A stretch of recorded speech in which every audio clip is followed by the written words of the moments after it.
I tested HIV positive in May of 2000. And in May of 2000, when I tested HIV positive, I knew that I had to talk about this. It was not something that I could keep within myself. I had to speak about it. And so I needed to speak to my family first, because I was aware that HIV, with all its stigma, had a massive impact on family. And when you talk about HIV, it's your family that feels that pinch first.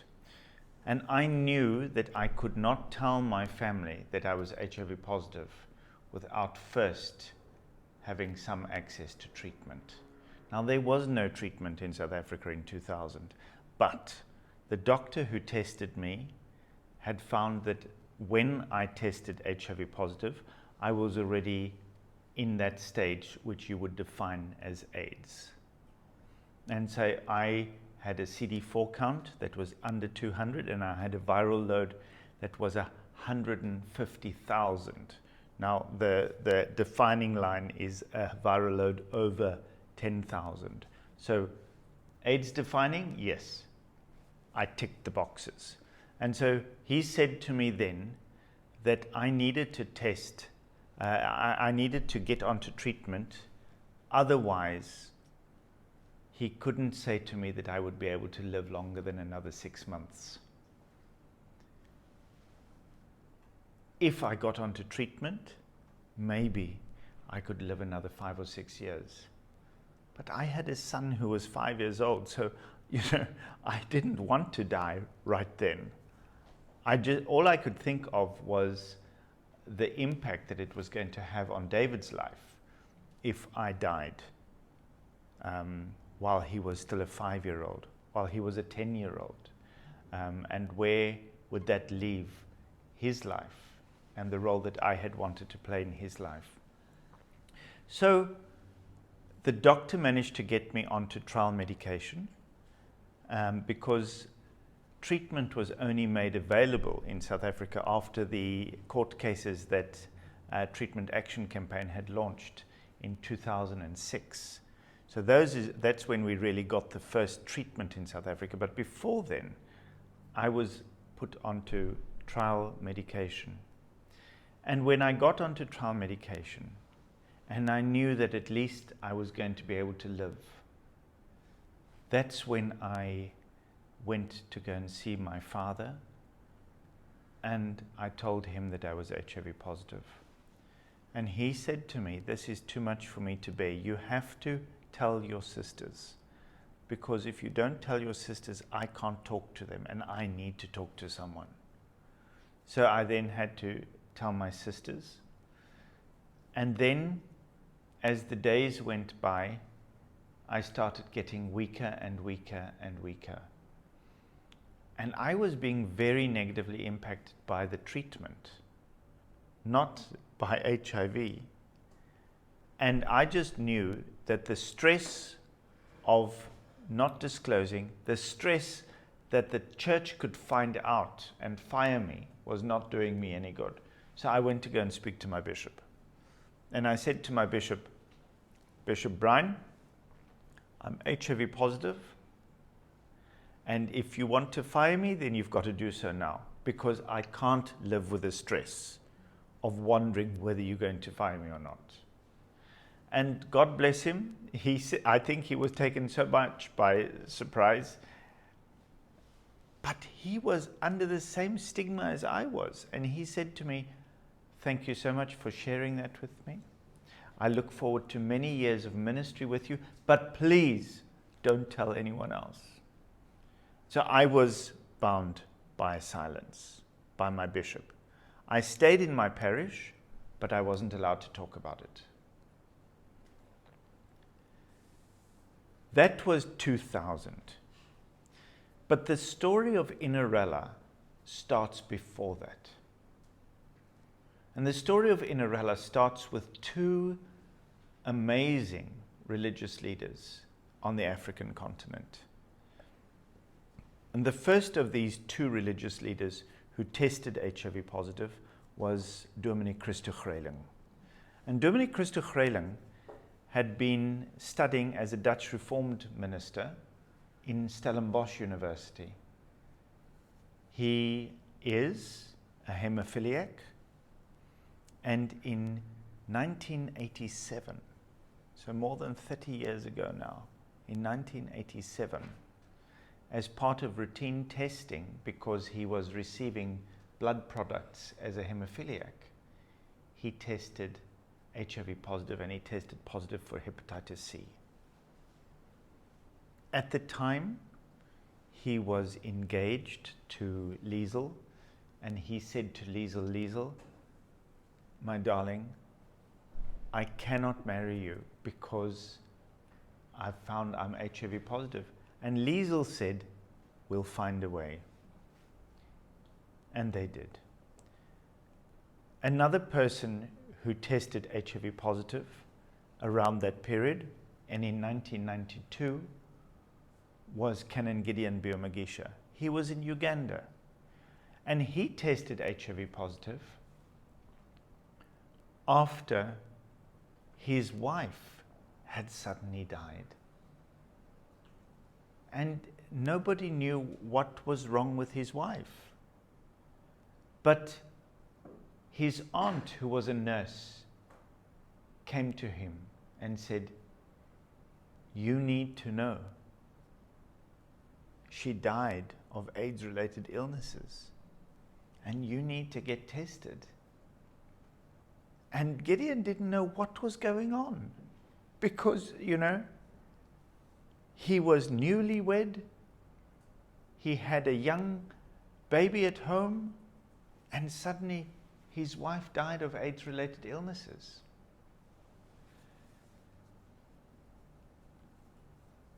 Gideon started a ministry related to HIV in Uganda under the protection of the Bishop of Namarembe Diocese. Christo had eventually got married to Liesel, and they started a ministry related to HIV. Christo wrote so much material that he and Liesel used to use in teaching.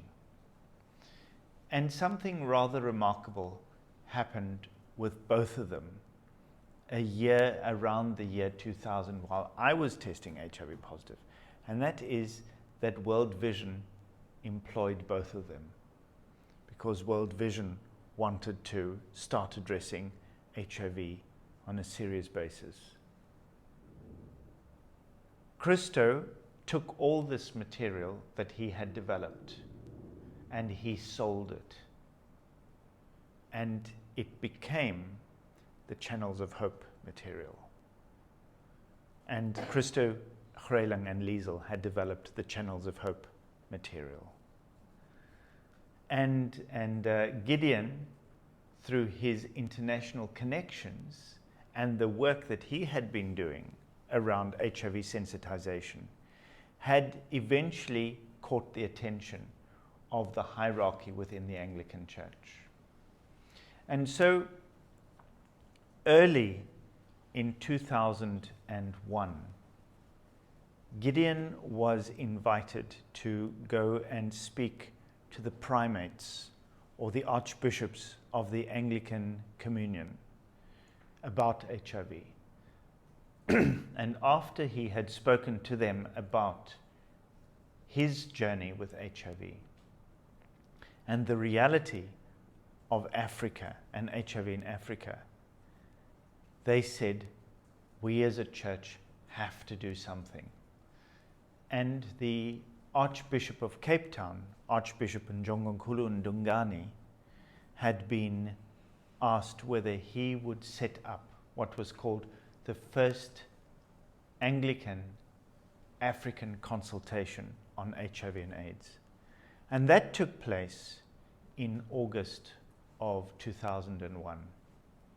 So one of the people who was speaking at that conference this conference that was meant to get the Anglican Church in Africa to start programs around HIV. A meeting and a conference that was sponsored by DFID. One of those speakers at the opening plenary was Canon Gideon Biomageshwa. Now, how does an Anglican priest of no significance working in Johannesburg get invited to a big international conference like that? Well, you can't. There's no chance. So I had to get in by other means. I knew Bart Cox, who was the organizer, who was doing all the arrangements of the ground in Johannesburg.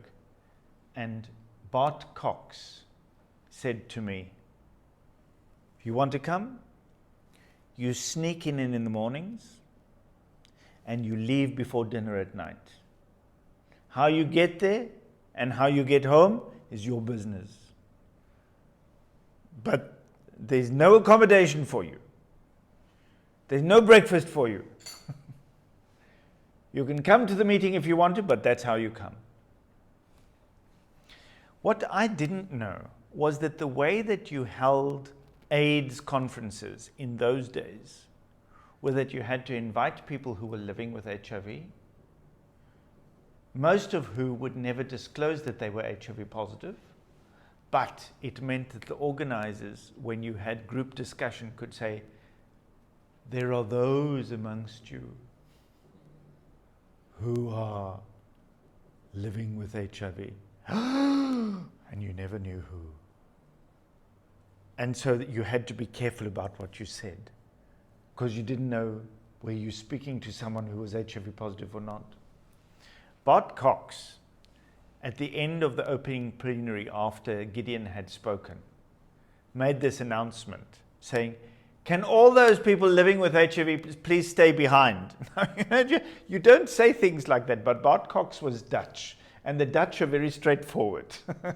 And so he was saying what you're not allowed to say. Can all those people living with HIV stay behind? So I stayed behind. I didn't know that there were all these people who had been invited. I stayed behind because I knew I was HIV positive. And Gideon stayed behind. And that's how Gideon and I met. And we sat together at that meeting that I had sneaked into and that he was a speaker for. And we dreamed dreams. And we said, we cannot be alone. And Gideon said, you know, it's almost 10 years that I've been doing this thing alone. I need to share the load. It's too much for me. And so we spoke about having a retreat for religious leaders living with HIV. Gideon had been working in this arena for some time, so he knew how to engage with donors. I didn't. The only thing I'd done was theology. I didn't do any international work. And so what he did was he managed to find the funding to be able to get people to a retreat. But we had a problem. And the problem was, how did we identify membership for this retreat, where we were going to offer support for religious leaders living with HIV? Do you take out a newspaper advertisement? Can all religious leaders living with HIV please apply for this? How many people are going to come? No one's going to come. So instead, we said, if you are really, really interested in HIV, we want you to come to this retreat. And we hoped that some of those who were really, really interested would actually be living with HIV themselves. Another person who was at that conference, I didn't meet him there, but he had met Gideon, was Reverend Francis Karmere, Now, Reverend Francis Karamere, as we speak now, has been consecrated as an Anglican bishop in Rwanda. So he was amongst the first. And Francis Karamere had this horrific story of getting married to this beautiful, blushing bride who died on their honeymoon of AIDS-related illnesses. And he was never infected, but oh my goodness, was he personally affected. And so one of the things that we knew of from Inerela from day one was we had to be able to support religious leaders living with HIV, but also those who were personally affected. Because the stigma was no less. The stigma was the same.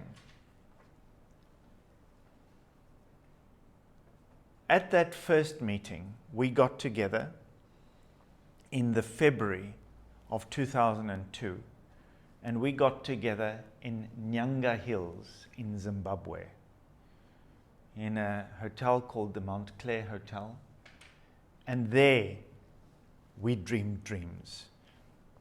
And at that meeting, where we had 40 participants, 8 of us were living with HIV. And of the 8, some of those who are still very prominent in the network were present. So Canon Gideon was there. I was there. Canon MacDonald Sembereka of Malawi was there. Ephraim Disi was there. Reverend Phumzile Mabizela was there. And Gijimani Khadebe, an Anglican priest from Johannesburg, was there. There, we said, one retreat is not enough. We actually need to form a network of support. And so those of us who were at that meeting then made plans to hold a retreat workshop where we would talk about how to form a network. And we were going to sit down and form a network of religious leaders living with or personally affected by HIV.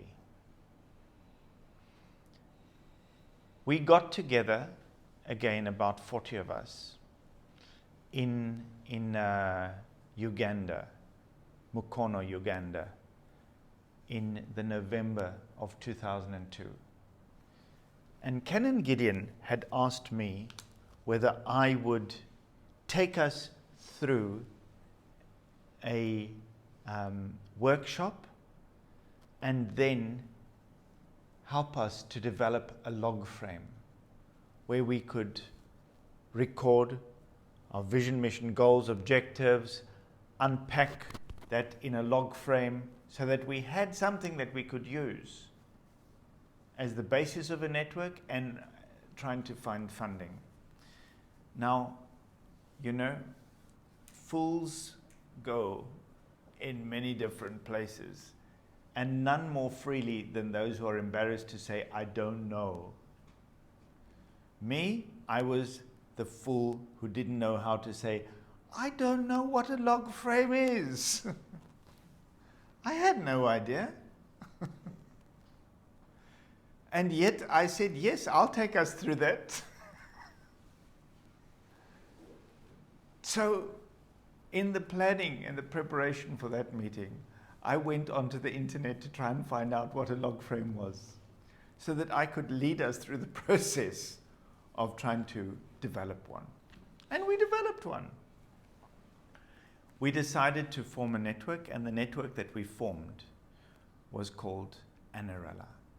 It was an African network of religious leaders living with or personally affected by HIV. And that happened in the November of 2002. We had no funding. We had nothing. We elected there a steering committee to try and take us forward. And on the steering committee, we were at that stage 5 or 6 people. 6 people. And that steering committee was Canon Gideon. And then we had Edward and his wife Christine Baralemwa, also from Uganda. We had Christa Grelen, who was also on the steering committee. We had Reverend Florence Bukenya from Uganda, and it was me. And the steering committee then elected our own positions, and I was elected to try and coordinate this network and take it forward. It was a position that was an entirely voluntary position. There was no money, there was no funding. In my case, there were no skills either. And we had to say, what do we do now? One of our members who was at that founding meeting was a man called Buck Buckingham. And Buck Buckingham was working for USAID at the time. And he was based in Nairobi, Kenya. He was an Anglican layman who had had lay leadership positions within the church, and he was an Episcopal.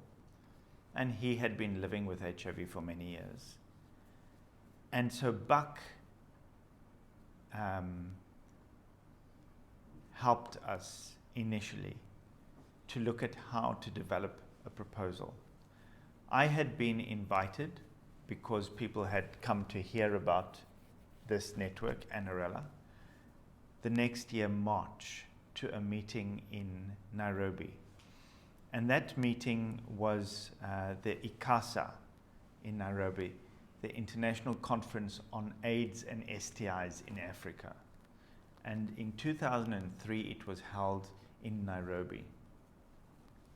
And I was one of the speakers there. And when I went to Nairobi, I went to go and stay with Buck. And in his house, he said to me, now come. We need to develop a proposal. He's a funder, so he can't develop the proposal. And I said to him, I have no idea how to write a proposal. What do I do? So he gave me a brief of what should be in a proposal. And from that, I wrote our first funding proposal, which was then accepted by Core Initiative, which was a program of USAID. And they gave us our first funding. And with that funding, we were able to hold the first of our country retreats to set up the network, and that was in Kenya. And Patricia Sowell, who's now a prominent pastor in Kitale in Kenya, was our member who found the membership, who did all the organization for that initial meeting. So that was Patricia Sowell. And we developed a very good relationship with Christian Aid. And Christian Aid had significant funding from DFID to work on HIV in Southern Africa. And we were funded by Christian Aid before we had a constitution, before we had a bank account.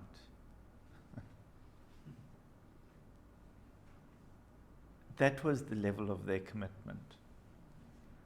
Because we had no bank account, the Anglican Church of Southern Africa HIV program held our grant. And I would spend money and they would refund me. And that's how we started and how we operated. And from there, we were able to establish ourselves more fully. And we started by developing these country networks. And the country networks were always formed by finding a person in country who could mobilize. From the Secretariat mostly, we found the funding to pay for those retreats. We called them retreats.